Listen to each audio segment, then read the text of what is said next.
अस्सलाम वालेकुम, सितारों के सफ़र पर खुश आमदीद। आज की वीडियो में हम बात करेंगे कि आने वाला महीना आपका कैसा रहेगा, यानी जून 2026। इसमें हम बात करेंगे आपके करियर की, आपके बिज़नेस की, फाइनेंस की, इन्वेस्टमेंट्स की, आपके लव, रिलेशनशिप्स की, मैरिड लाइफ़ की, आप लोगों की हेल्थ की, आप लोगों के लिए अपॉर्च्युनिटीज़ कहाँ हैं, चैलेंजेस कहाँ हैं, इनको कैसे टैकल करना है। क्योंकि कहने को महीना तो बहुत अच्छा भी है और इंटेंस भी है, थोड़ा-सा क्रिटिकल भी है, क्योंकि काल सर्प योग भी कुंडली में बन रहा है, लेकिन साथ ही साथ जुपिटर का भी ट्रांज़िट है, जुपिटर एक्सॉल्टेड हो रहा है, आपने जुपिटर की सीरीज़ अगर देखी हो। उसके अलावा वीनस भी ट्रांज़िट कर रहा है जुपिटर के साथ, एक एक्सपेंशन का प्लैनेट है और एक पैसों का प्लैनेट है, जिसको हम ज़्यादातर फाइनेंशियली देख रहे होते हैं। तो जिसका वीनस बहुत अच्छा है, उसको फाइनेंशियली कोई कमी नहीं होती।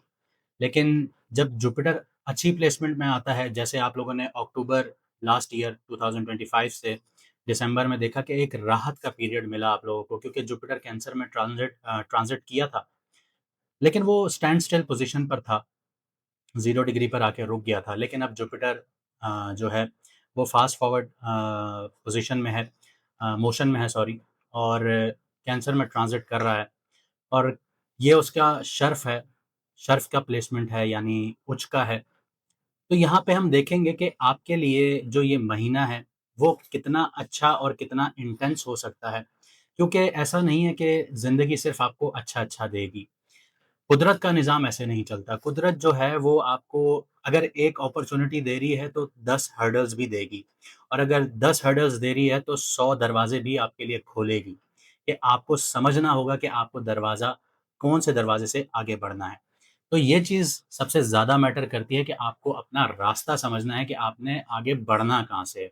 तो ये चीज़ बहुत मैटर करती है, वरना देखें आप लोग, कई लोगों ने ये भी देखा होगा कि एक आप लोगों के मोहल्ले में कोई ऐसा होगा शख्स, जिसने कोई दुकान खोली या जिसने कोई नौकरी की, लेकिन वो सक्सेसफुल नहीं हुआ।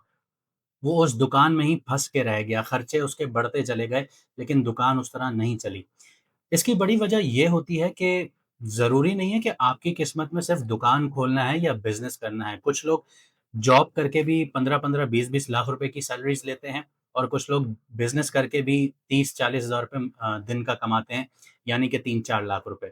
और कुछ लोग तो सिर्फ़ जेब से भर रहे होते हैं, एक्सपेंसेस पूरे कर रहे होते हैं, और आखिर में कारोबार बंद करके घर चले जाते हैं। तो हमें समझना होता है कि आपके लिए फ़ील्ड कौन-सी बेहतर है। यानी कि आप ये कह सकते हैं कि सिर्फ़ आपके पास डॉक्टरशिप, या फिर आपके पास इंजीनियरिंग, या फिर आपके पास कोई भी बिज़नेस है, बिज़नेस की नेचर्स डिफरेंट होती हैं। अब रियल एस्टेट का बिज़नेस है, हमारे पाकिस्तान में तो ऑब्वियसली रियल एस्टेट का बिज़नेस लोग ज़्यादा फ़ॉलो करते हैं। जिसको पैसा मिला उसने ज़मीन ली, छोड़ दी, जिसको पैसा मिला उसने घर लिया, किराए पे दिया, और खुद कहता है कि बस अब ज़िंदगी आसान है।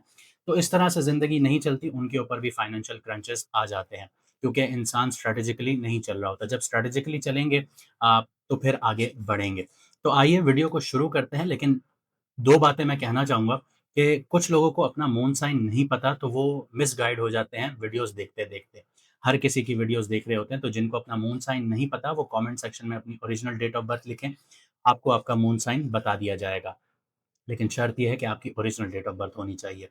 इसके अलावा हम लोग लाइव भी आते हैं, तो आप लोग सब्सक्राइब कर लीजिए, ताकि लाइव में आपकी और हमारी बातचीत होती रहे। हम आपके एक-एक सवाल का जवाब देते रहेंगे। इसके अलावा जो लोग अपॉइंटमेंट लेना चाहते हैं, तो व्हाट्सएप का नंबर आपकी स्क्रीन पर आ रहा होगा। आप मुझसे या मैडम एस्ट्रोलॉजर एन बख्श से अपॉइंटमेंट हासिल कर सकते हैं। मैडम का जो तजुर्बा है वो 19 साल का है, और मेरा 4 साल का है। इसके अलावा हमें मैसेजेस आ रहे थे कि आप लोग अपनी फ़ीस, अपना डिस्काउंट वापस स्टार्ट कर दीजिए, क्योंकि हम लोग इतना अफ़ोर्ड नहीं कर सकते। तो आप लोगों की गुज़ारिश, रिक्वेस्ट पर हम लोग 50% ऑफ दोबारा स्टार्ट कर रहे हैं। तो जो लोग अपॉइंटमेंट बुक करवाना चाहते हैं, व्हाट्सएप का नंबर आपकी स्क्रीन पर है।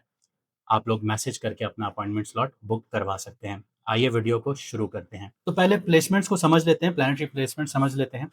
जो मार्स है वो एरीज़ में होगा, half of the month. Half of the month से आप ज़्यादा कह लीजिए। मार्स एरीज़ में होगा, सन जो है वो आपका टॉरस में होगा, टॉरस से ट्रांज़िट करेगा 15th ऑफ जून को जेमिनी में। वीनस जो है वो जेमिनी में होगा, मरकरी के साथ होगा, मरकरी भी यहीं बैठा होगा, लेकिन वीनस जो है वो 8th ऑफ जून को ट्रांज़िट करेगा जुपिटर के साथ, और ये बहुत अच्छी प्लेसमेंट होगी। एक तो पैसों का प्लैनेट है,